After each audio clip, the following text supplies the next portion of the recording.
Hello，大家好，我係阿 John。今日係2026年嘅1月29號。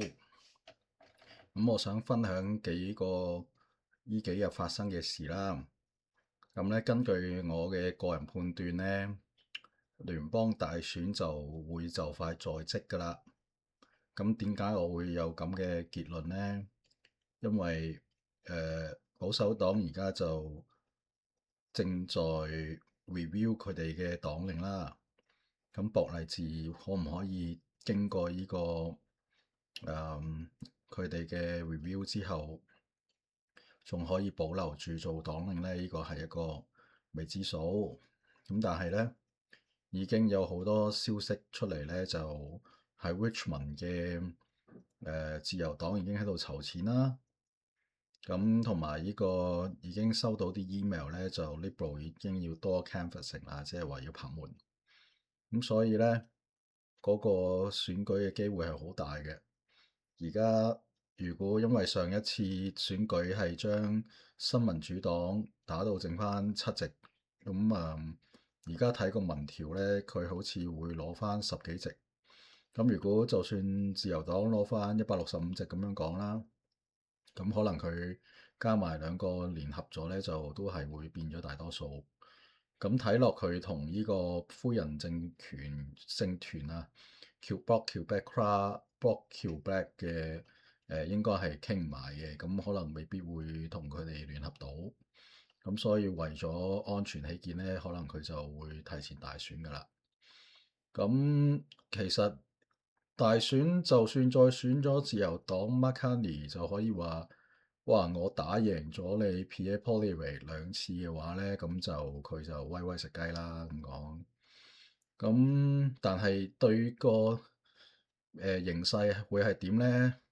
對我哋而家國家裏面，譬如魁北克省同埋 Alberta 省嘅獨立運動，會產生啲咩漣漪效應呢？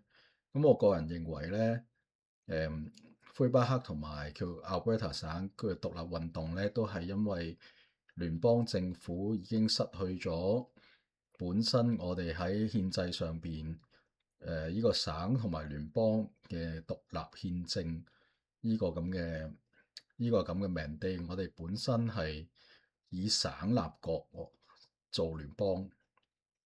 我以前咧寫過一篇文咧，就講其實我哋加拿大聯邦咧係呢個奧匈帝國、澳大利匈牙利帝國嘅一個孖生兄弟嚟嘅。加拿大咧就喺1867年嘅7月1號成立啦。奧匈帝國咧就喺1867年嘅6月成立嘅。其實奧匈帝國只不過係早我哋1年成立嘅啫。如果你翻查翻歷史咧，當時有奧地利帝國周邊嘅好多好多嘅其他民族嘅叫做民族嘅都唔係叫國家嘅，你可以當時係一啲嘅城邦啦。佢包括有羅馬尼亞嘅一啲邦啦，有啲克羅地亞，包括南斯拉夫裡面嘅塞爾維亞都包括嘅。有某啲地方或者克羅地亞、斯洛文尼亞、斯洛伐克啊嗰啲，其實當時候奧匈帝國呢個模式呢，其實同我哋加拿大好相似，即係某程度上俾個省嘅地區好大嘅管治權。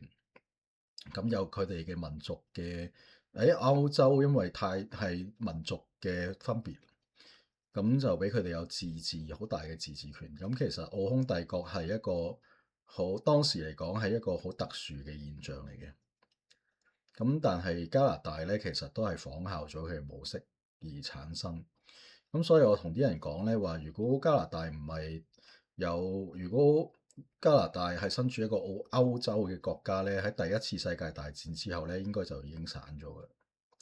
因為佢喺北美大陸咧，所以可以苟延殘存到而家，就係咁啊。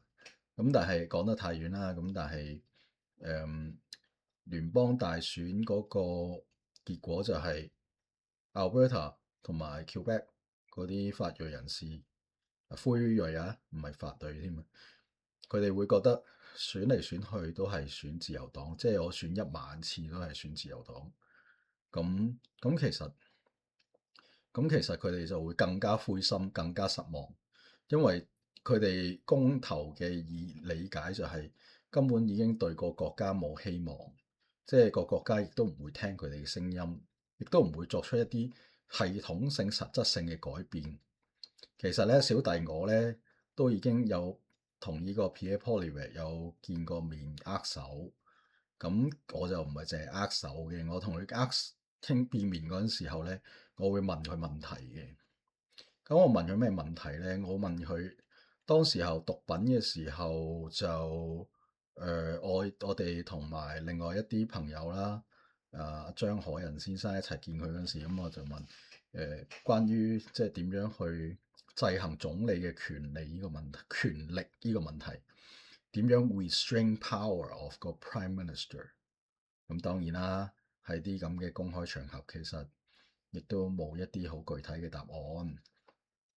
我亦都唔希望期望到有一啲好具體嘅答案。不過佢真係冇答案俾我，即係其實我哋嘅總理係冇一個制衡上嘅權力嘅。咁另外有第二次見佢嘅時候咧，我就同佢講，Stephen Harper 啦，Brian Mulroney 啦，都曾經嘗試過改變聯邦嘅制度。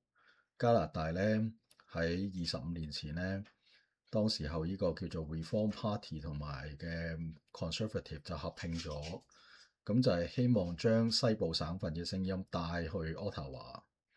咁但係依家事實證明咗25年之後係失敗嘅。咁如果你有興趣睇下 Quebec 呢個Pierre St Paul Paddleman，又唔識佢個 last name 點讀啦。總之佢叫 PSPP 啦。佢前兩日有一個演說出嚟講，都係話獨立或者繼續維持聯邦兩條路線。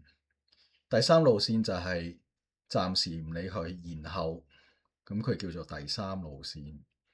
咁呢個 Lagrande 呢個魁北克嘅省長就話10年前就話我哋唔講獨唔講統，就繼續保持現狀，就好熟啊呢啲嘢。不過我講加拿大啊，我唔係講地球嘅另一端啊，唔係不獨不同啊。咁就咁咧，個問題就係第三路線啊，PSPP 啦。In short，如果你自己 search PSPP 你就揾到噶啦。咁就話而家統獨嘅路線都係失敗嘅，所以由呢個 Alberta 省西部省份同埋 Quebec 省，即係你睇加拿大係分5屆噶嘛，BC 省 Perry 到中部到 Quebec Ontario 跟住 Atlantic，咁5屆係中間嗰2屆咧，即係就而家話依行25年依路線嘅方針。西部省份就要將個聲音帶去 Ottawa，希望改變佢哋，而聽唔到，唔聽。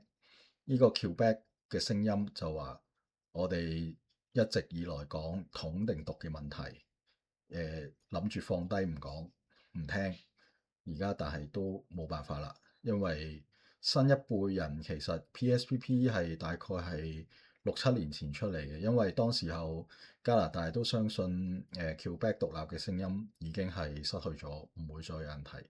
但係佢喺街嗰度擺街站，就話要維持呢個魁北克人嘅命運掌控喺自己手上，咁而打出嚟嘅呢樣嘢。好啦，又講太遠啦，咁跟住講翻轉頭啦。咁如果再俾 Liberal 選多次咧，我話俾你聽，只會令到呢個傷痕或者呢個信念更加深嘅啫。因為無論點樣選，都係冇辦法改變到政府聽翻地區嘅聲音，所以呢樣嘢就變得更加個關係只係更加緊張。即係如果用一個一個 probability 咁計啦，我覺得如果今次又真係選又俾佢又博中咗阿 Mark Carney 先生總理Honourable 總理博中咗，咁即係呢個獨立運動嘅聲音喺 Quebec 而家大概係30%度啦，可能加多5%啦。Alberta 都45%，又加多5%啦，咁就真係拜拜㗎啦。咁好啦，講完前幾日嘅問題啦，新聞日日都多，今日又有新嘅新聞。咁咧就呢個我哋嘅 BC 省省長真係好冇用啊！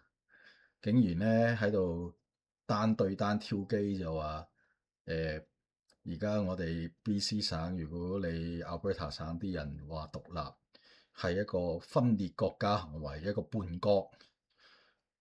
咁好多 Alberta 嗰啲 KOL 就話 Quebec 人講獨立，你又唔話佢叛國，點解係 Alberta 人話獨立，你先話佢叛國咧？David Eby 溫大衛先生，咁問題就係其實中文譯名叫戴斯文啦 Danielle Smith 啦，咁佢都係一個政客嚟嘅。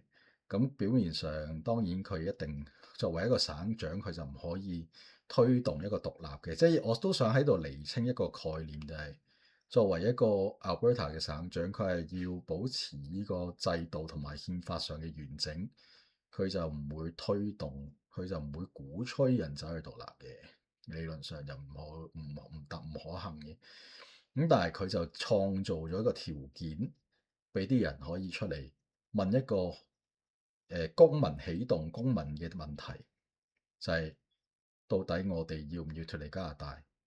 咁如果唔係呢個條件創造出嚟，就唔會有呢個問題。所以喺理法上，呢個先係一個真正嘅民主程序，體現咗民主嘅本質。所以David Eby 先生，其實你識唔識民主嘅咧？我覺得你都唔係好識民主嘅。即係如果倒翻轉，好似我前日咁同你講，溫大衛先生，其實你係殺人兇手，我都唔覺得我自己講得太過分。因為每年有25條無辜嘅生命，一個年輕人嘅生命 under 18 years old 係因為吸毒濫藥過度而死嘅。講翻正題啦，咁而家講翻咁創造咗呢個條件出嚟，有呢個土壤，咁又咁多助攻，咁我都覺得真係就大家睇放長雙眼睇啦。我覺得都係有啲山雨欲來嘅感覺啦嚇。好啦，多謝晒。